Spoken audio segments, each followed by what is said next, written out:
Keto, whenever you're ready. Okay, ladies and gentlemen, welcome to Henry Parker Presents. And with me, I have fashion designer, Dr. Sharif. Welcome to the show. Thank you very much, Henry. Okay. So, we're going to start off. Give these folks out here a little bit of your background.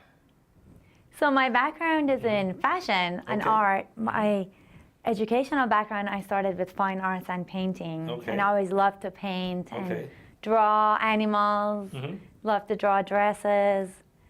So obviously, they complement each other. That's right. Now, at what point did you say, I'll be a fashion designer? After a trip to Italy, I was so inspired by the art and the fashion in Italy, in Florence specifically, that immediately after that 2-week trip, I started my own fashion brand. I started FashWand. Now, what was your first piece, out of curiosity? Was it a dress, a scarf, a whole outfit, or? It was a bag in collaboration with a Florentine bag maker that I happened to meet during the 2 weeks that I was in Florence. So it was just amazing. It happened by walking into a Florentine bag maker shop. Okay, interesting. Now, I notice on your pieces, you have different endangered species on there. How did that come about?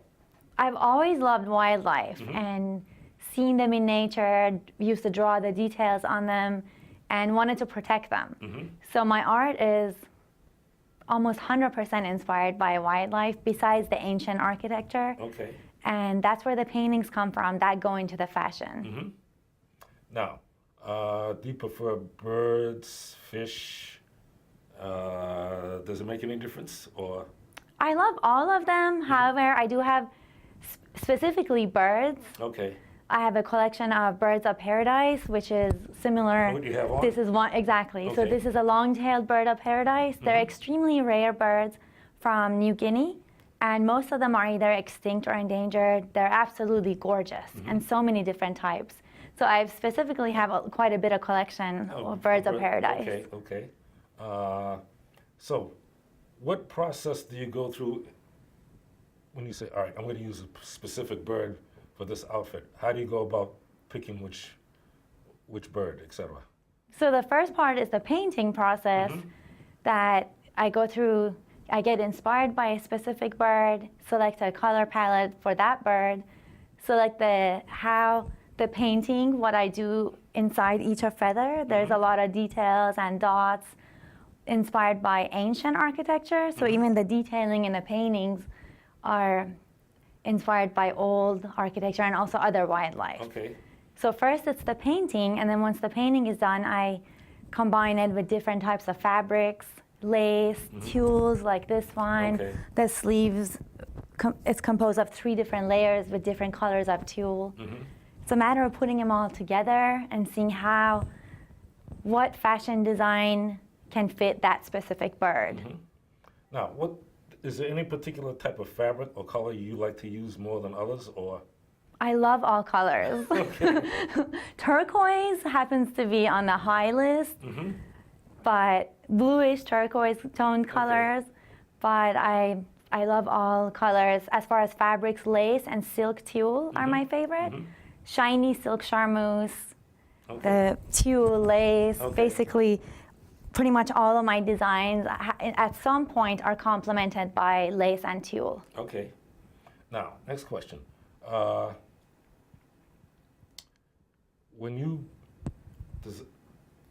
is your inspiration in terms of your fashion design? Is it just you yourself, or did you look at what other people have done and say, I like this, I'll take this, but rearrange it and make it my own, or? Pretty much it's the art.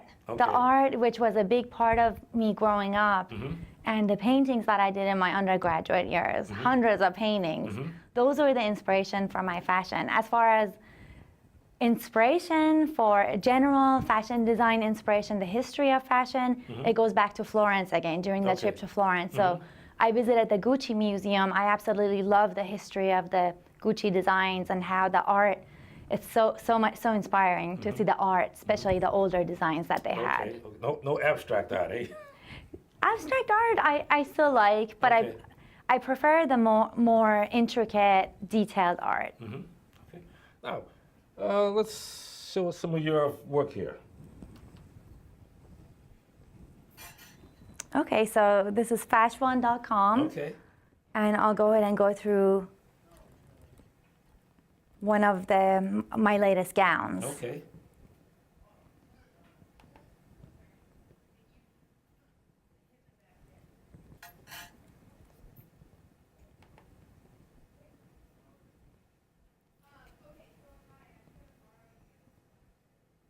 Now, what inspired you to use those particular colors? So this gown is inspired by one of the Bird of Paradise paintings that I painted. It's quite large. Okay. A large painting. Another one of these similar to this bird, but the tail is a bit different. The color is more turquoise. Let's see if I'm going to bring it more detailed. So right there is an applique. It's a lace applique. So I digitized the painting and created an embroidered applique from it with lace and different kinds of metallic colors. So that's basically that bird, but embroidered with less details than in the painting. And so not only does the dress include that applique, but the entire dress design, including the sleeves, are inspired by the bird. Okay. The colors of the bird. So the sleeves, there are 3 different layers, and each layer has about 10 to 15 other layers under it. So a fabric, combination of royal blue, turquoise, and gold makes that sleeve, and it's basically the wings of the birds. Also, there are 2 appliques of the wings on the shoulder, and the rest of the dress is more tulle, silk, and lace. And the lace and the tulle are all from France. So I love fine fabrics from France and Italy. Okay. How did you come up with the name FashWand? FashWand popped up. So FashWand stands for Magic Wand of Fashion. Okay. And to me, the wildlife are magical. Transforming them into art is magical, and transforming that art into beautiful fashion that's art on its own is magical, and that's where FashWand is. Okay. And moving right along. Okay.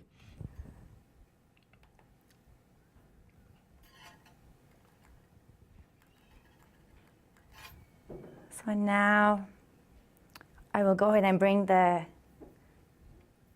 another dress for the cheetah. Okay. Now, tell us about the one you have on. Okay, so this one, again, the sleeves are sort of big wings of the bird. Okay. And this is a long-tailed bird of paradise. It's a large painting of mine. The painting has a lot more details. The colors are inspired, some of it by the bird, some of it just by my own color palette inspiration with the yellow and the black. And the sleeves, tulle lace, 3 different layers of sleeves. And this is an endangered bird of paradise. And this is from the Wildlife Jewels collection, where each wildlife represents a gemstone, and portion of the sales from this specific collection are donated to wildlife conservation. That was my next question. With certain organizations like, was it PETA? Those are for animal rights. How do they react when you say, "Look, I've used this as a design. This is part of my design." What's the reaction, out of curiosity?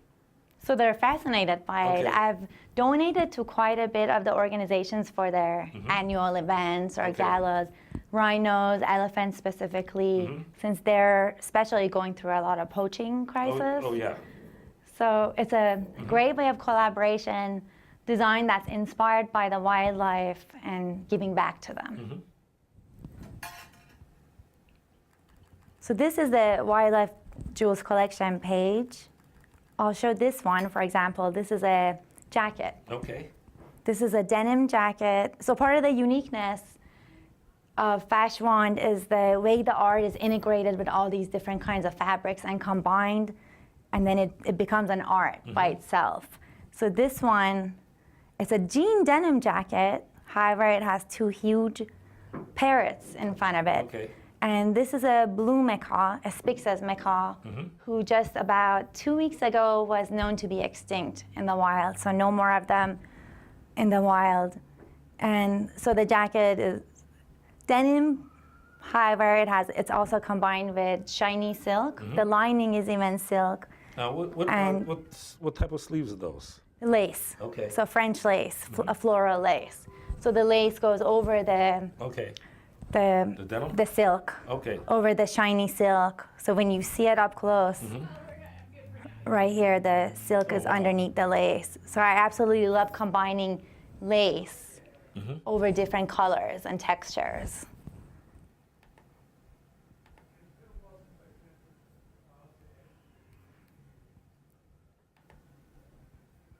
Now, how hard is it to work with denim? It's hard when you combine it with fine material, such as silk. Okay. But for embroidery, it's really good. Okay. It's a thick material You have that, something to work with. yes. But for the sewing companies, It's it's a quite nightmare. difficult. Actually, pretty much all of my all of my items are very on the more difficult end when Okay. it comes to sewing and creating them. The fabrics, so many different fabrics go into each piece, and delicate fabrics. So this is another bird of paradise.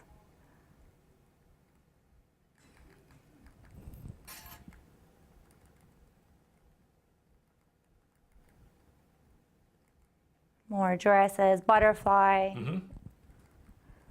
Basically, the Wildlife Jewels collection there are so many wildlife that are endangered and beautiful. The whole planet's in But I have elephants, rhinos, and I'm looking for the cheetah now. We can go ahead and take a look at the cheetah next.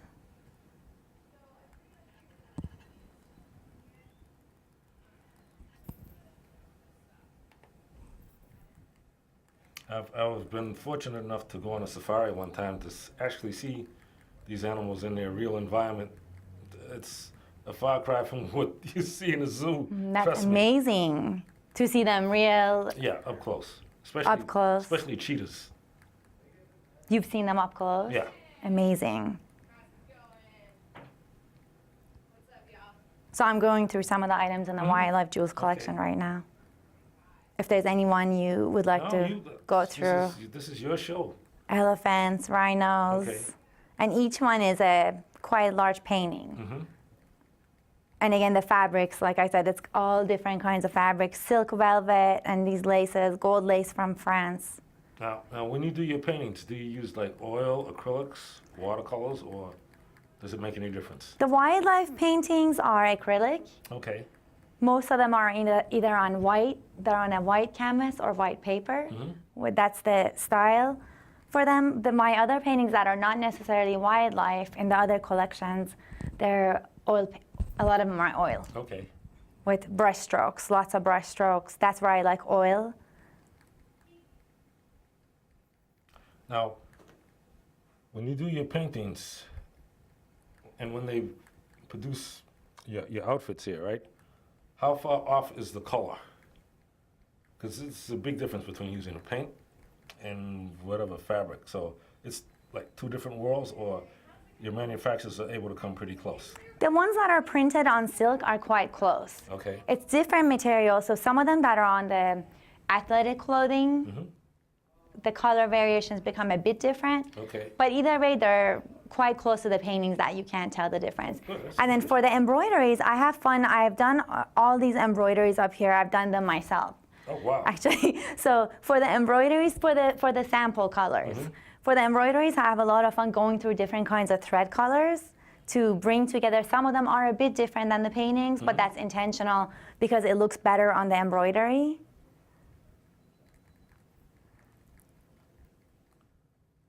Now, I noticed men's clothes. Yes. You have, so far you just have like the ties with the handkerchief? Yes. Okay. So this one, for example, is a tie and a pocket square from the Alexandrite the Rhino painting. So that's one of the wildlife jewels. Okay. Alexandrite the So Rhino. you haven't gotten the shirts and sport coats yet, eh? Not yet. For men's collection, I've started with this, but it's going to be expanding to more. Now, what about bow ties? Not yet. Reason I mention that is I have quite a few friends that wear bow ties, and I actually have one. He does very good. He makes them. He'll maybe go to Goodwill or someplace and pick up some ties that pretty, I would say, vibrant, and that's what he uses to make his bow ties out of. So Very nice. Creative. Bow ties are a great way of adding some splash of color or art. Very Yeah. small. Now, what made you get into start out just with the ties? Is that because it's simpler to deal with, or not? I mean, I would say in this day and age, not everybody wears a tie, but they're good to have around. That's right. So that was just easier, the most logical thing for you to expand into. Well, for the men's collection as a start, it goes really well with the art. You can get really creative with ties. A lot of ties that I saw, or I still see, are polka dots. They're the usual. They're the usual patterns that you see. But I love detailed art and making designs out of one little piece of art, making hundreds of different designs. So the tie made a lot of sense that I could get quite creative with. Okay. Next question. And how do you mix art with, you said you have a PhD in, was it engineering? Systems engineering. How do you mix the two? Those are two different worlds. They're completely different worlds. So my master's is in computer science, specializing in robotics, artificial intelligence, and PhD in engineering. There's a lot of similarity, specifically with the world of robotics. How so? Art and robotics, they're both creative. So they both have a sense of, like I said, with magical, robotics is the same, or a computer in general, virtual reality, technology. You see a whole new world just by a few lines of code. So I found that fascinating. And then after my PhD in systems engineering is when the trip to Florence, I took some time off from that, went to Florence and transformed my art into fashion. They're different, but they're not as different that one might think. Okay. And in fact, as part of the future plan for FashWand is to merge the two, whether it's going to be robots that are going to be helping fashion designers, or using virtual reality for fashion. So definitely there'll be future plannings, or textiles, fabrics that are smart, that the colors change. There's so many opportunities here. You come up with a robot that helps you pick out your clothes. I would love a robot that helps me do the sewing, that does the sewing for me. I'm quite sure you'll invent that before and not too long. Now, how do you go about picking out who does your production? Do you have a specific company you go to? Are there specific companies that do this type of production work, or is a lot you do yourself? Or I have production companies, a few that are lined up to do the work. They're based in California currently. So some of them are more specialized in dresses, some in more active wear. But it took quite a bit to find the good ones. Quite a bit of time and driving around, looking around for them. So, question: What are your plans for the future in terms of your company here? Do you plan to have like a brick and mortar store, or just in this day and age online, or how does that work? So the company is now in Boston, and I'm making the move here, the transition into the Boston area. For 2019, I plan on having quite a bit of fashion shows and expanding the brand globally, internationally, to Italy, to France, and perhaps here in Boston, to have a boutique here. Okay. Now, next question. Considering the way, we'll take Boston, this area. In California, I'm quite sure their clothes are much more flamboyant than they are here in Massachusetts, because this is a very conservative state. How will you navigate this terrain as such? So to keep the style will remain the same. perhaps more for the winter. Okay. So I'm designing a few hats currently, and then some coats are coming up. Okay. But as far as the FashWand style, with two words, if they're to describe it in 1 second, is elegant and spicy. I So like they'll that. stay like that, Okay. even in the New England Okay. feel. Okay, that's going to be very interesting. Now, how do you find they dress over in Italy? Are they more fashionable than they are here, or? Yeah, I love the way everyone dresses in Italy. They're more unique, more out of the box in general. When you say out of the box, give me an example. So the clothing there, even before I started my own fashion design, I used to shop all the time. Okay. In Italy, I'm in crazy shopping. Almost everything I saw was unique. Pieces with nice fabric, unique art pieces. So that's what sets it apart, rather than having the same brand. So in the US, what happens is when I used to go shopping a lot, I would see the same designers, the same brands, the garments looked similar. Right. As if everyone followed the same trend and the designers would make the similar things. But what sets Italy apart is there are more unique designers, or they're showcasing them more in the stores. Okay, okay, that's interesting, because like I said, around here everybody's very conservative, so. That's right. Most important, contact information. Now that the good people out here have seen your work, so what's your like I said, your contact information, so if people want to reach you for your Website is FashWand.com. My email is Azi@FashWand.com, and on Instagram, FashWand by Azi. Now, where do you see yourself in the next 5 years? Out of curiosity, what are your plans for the future? Within the next 5 years, to be internationally, for FashWand to be internationally known, be in Paris Fashion Week, Milan Fashion Week, New York Fashion Week. Now, what made you pick Massachusetts as opposed to someplace like New York, which is much more fast-paced, etc.? So I attended quite a bit of the Fashion Week events in New York and in Boston in the last few months before making my final decision. And I was so inspired by the passion, by the people, the genuineness, and the opportunities for future of fashion. That's interesting. Being located here next to MIT and all these amazing technology hubs, I see a lot of opportunity for basically the future of fashion, combining fashion with technology specifically. That's what I find interesting. How do you mix fashion with technology? I'm trying to wrap my head around it, but it's very hard. Lots of possibilities in different ways. So one is virtual reality. Okay. Through creating some sort of a virtual world, whether it's to show the person, show the buyer, the customer in your specific outfit, and they see it so clearly. Okay. There are so many possibilities, to all the way to making materials that are interesting. Okay. Changing colors, changing textures, or sensing that can even be good for human health. Okay. Sensing the health. Now, if you were to talk to some young fashion designers, at this stage in your career, what advice would you give them?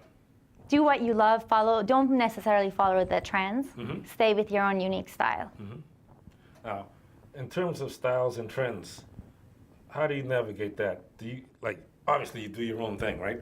But how does that work? I mean, it could be what's popular today. It's not going to be popular tomorrow. So how do you deal with a situation like that? So I follow the trends as if I do look at the fashion shows and see what color is in, what style is in. But when it comes to designing my dresses, my gowns, my outfits, I have that in the back of my mind, but I do as I feel during this creative process. So to me, making the clothing is an art. And most of my styles, or all of them, are pretty much timeless. They have their own unique set of. They have your stamp. They're not going to be out of the style. So they're not necessarily tailored to 80s, or they're a combination of different pieces that make them, so they don't go out of style. Now, out of curiosity, with styles change, is there any particular era that you like better than others? that you like better than others? Like you may like the way they dressed in the 50s and the 60s as opposed to the way they do now? Does any particular one strike your fancy? I love the Victorian era. Mm-hmm. And in fact, the gown that you just took a look at, part of it. So part of it is French Renaissance, part of it is Victorian. They're all in my mind and the images that I look at when I come up with a design. So I love bringing in pieces from there and making them contemporary. Mm-hmm. Interesting. So, what's your latest fashion piece? Is this it? This gown is my latest one, yes. And I'm currently working on 2 new dresses and 2 hat designs. Okay. Now, how will they differ from what you have here? From this dress? No, Or from what you have on the screen here. It's going to be similar in style, correct? oh, I see. The 2 new dresses? Yeah. They're going to be sort of. They'll be, the sleeves will be a bit different. Mm-hmm. So they'll be inspired. They're inspired. One of them is inspired by a different era. Mm-hmm. So more fluffy sleeves. Okay. Similar fabrics, but it'll be quite different than one that I'm thinking about. So. Okay. Now, in terms of the outfits, are they all custom made, etc., or it's not you're gonna buy? Yes. Off the rack? Okay. Yes. Everything's custom. Everything is custom made. Some items have been made Mm-hmm. additionally, so for people to purchase. But a gown like this at this point is custom made. This piece. And the quantities will not ever be Right. too great. Each one takes so long. It's a Okay, work so of art. It takes so long everything to make. Is one of a kind, correct? Yes. Okay. Good. Yes. So, put it this way: if Beyonce's in a dress, nobody else is gonna see it. That's right. That's right. Or Now- nobody else could have it. Now, in your travels, have you had a chance to have any celebrities wear your clothes? Because that would be a big, pitch to have them be seen in one of your outfits. That's a wonderful idea for the next step, yes. So now that the collection is ready, and now I'm in Boston, New York, going to be traveling quite a bit, that's exactly where I'm at right now to Okay, get to that okay. stage. Good. Anything else you'd like to add? What would you like to tell the good public out here about your company in closing? Just wear beautiful clothing and trend setting, and don't necessarily follow trends. And with that, thank you very much, and we'll have to have you back again. Thank you very much. And with that, folks, until next time.